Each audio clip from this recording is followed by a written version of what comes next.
जय श्री राम दोस्तों, आज की इस वीडियो में हम आपको बताएंगे प्रिवर्तनी एकादशी व्रत कथा।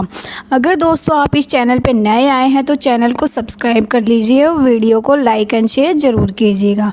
चलो दोस्तों वीडियो को शुरू करते हैं। युधिष्ठिर कहने लगे, हे भगवान, भाद्रपद शुक्ल एकादशी का क्या नाम है, इसकी विधि तथा इसका महात्म्य कृपया करके हमें बताइए। तब भगवान श्री कृष्ण कहने लगे, इस पुण्य, स्वर्ग और मोक्ष देने वाली तथा सब पापों का नाश करने वाली उत्तम वामन एकादशी का महात्म्य मैं तुमसे कहता हूँ, तुम ध्यान पूर्वक सुनो।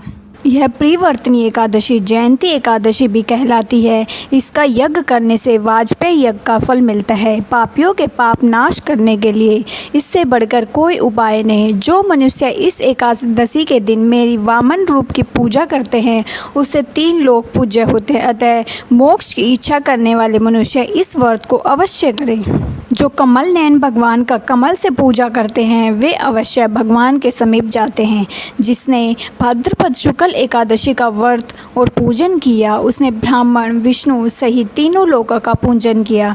अतः हरिवासर अर्थात एकादशी का व्रत अवश्य करना चाहिए। इस दिन भगवान करवट लेते हैं, इसलिए उसको प्रिवर्तनी एकादशी भी कहा जाता है। भगवान के वचन सुनकर युधिष्ठिर बोले, हे भगवान, मुझे अति संदेह हो रहा है कि आप किस प्रकार सोते और करवट लेते हैं तथा किस तरह राजा बलि को बांधा और वामन रूप रखकर क्या लीलाएं की। चतुर्मास की व्रत कथा की क्या विधि है, उसके स्नान करने का मनुष्य पर क्या कर्तव्य है, सो आप मुझे विस्तार से बताइए। श्री कृष्ण कहने लगे, हे राजन, अब आप सब पापों का नाश करने वाले कथा का श्रवण करें।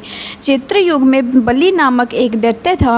वह परम भक्त था। विधि प्रकार के वेद सूतों से मेरा पूजन किया करता था। नित्य ही ब्राह्मणों का पूजन यज्ञ के आयोजन करता था। लेकिन इंद्र से देव के कारण इसे इंद्रलोक और सभी देवताओं को जीत लिया गया था। इस कारण सभी देवता एकत्रित होकर सोच विचार भगवान के पास गए। बृहस्पति सहित इंद्र देवता प्रभु के समान प्रकट होकर जाकर नतमस्तक होकर वेद मंत्रों द्वारा भगवान का पूजन और स्तुति करने लगे।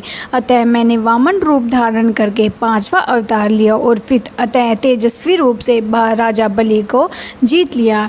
इतनी वार्ता सुनकर राजा युधिष्ठिर बोले, हे जनार्दन, आपने ब्राह्मण रूप धारण करके उसके महाबली दैत्य को किस प्रकार जीता। श्री कृष्ण कहने लगे, मैंने वामन रूपधारी ब्रह्मचारी बलि से 3 पग भूमि की याचना करते हुए कहा, ये मुझको 3 लोक के समान और हे राजन, यह तुमको अवश्य ही देनी होगी। राजा बलि ने इसे तुच्छ याचना समझकर 3 पग भूमि का संकल्प मुझको दे दिया और मैंने अपने त्रिविक्रम रूप को बढ़ाकर यहाँ की भूलोक में पद, भ्रूलोक में जंघा, स्वर्गलोक में कमर, मैं लोक में पेट, जनलोक में हृदय, यमलोक में कंठ की स्थापना कर सत्यलोक में मुख, उसके ऊपर मस्तक स्थापित किया। सूर्य, चंद्रमा आदि सब ग्रह, गण, योग, नक्षत्र, इंद्र देवता और शेष आदि सब नागगणों का विविध प्रकार से भेद श्रुतों की स्थापना की। तब मैंने राजा बलि का हाथ पकड़कर कहा कि हे राजन, एक पद से पृथ्वी, दूसरे से सर्वलोक पूर्ण हो गया, अब तीसरा पग कहाँ रखूं। तब बलि ने अपना सिर झुका लिया और मैंने अपना पैर उसके मस्तक पर रख दिया, जिसने मेरा वह वक्त पाताल को चला गया। फिर उसकी विनती और नम्रता को देखकर मैंने कहा, हे बलि, मैं सदैव तुम्हारे निकट ही रहूँगा। विरोचन पुत्र बलि से कहने पर भाद्रपद शुक्ल एकादशी के दिन बलि के विश्राम पर मेरी मूर्ति स्थापित करे। इसी प्रकार दूसरी क्षीर सागर में शेषनाग के पृष्ठ पर हुई। हे राजन, इस एकादशी को भगवान स्नान करते हुए प्रकट करवट लेते हैं, इसलिए 3 लोक के स्वामी भगवान विष्णु का उस दिन पूजन करना चाहिए। इस दिन तांबा, चांदी, चावल, दही का दान अवश्य करना चाहिए। रात्रि को जागरण अवश्य करवाना चाहिए। जो विधि पूर्वक इस एकादशी का व्रत करते हैं वे सब पापों से मुक्ति होकर स्वर्ग में जाकर चंद्रमा के समान प्रकाशित होते हैं और यश पाते हैं। जो पाप नाशक इस कथा को पढ़ते और सुनते हैं उनको अवश्य अवेश मत यज्ञ का अवश्य फल प्राप्त होता है। अगर आपको वीडियो पसंद आई तो वीडियो को लाइक एंड शेयर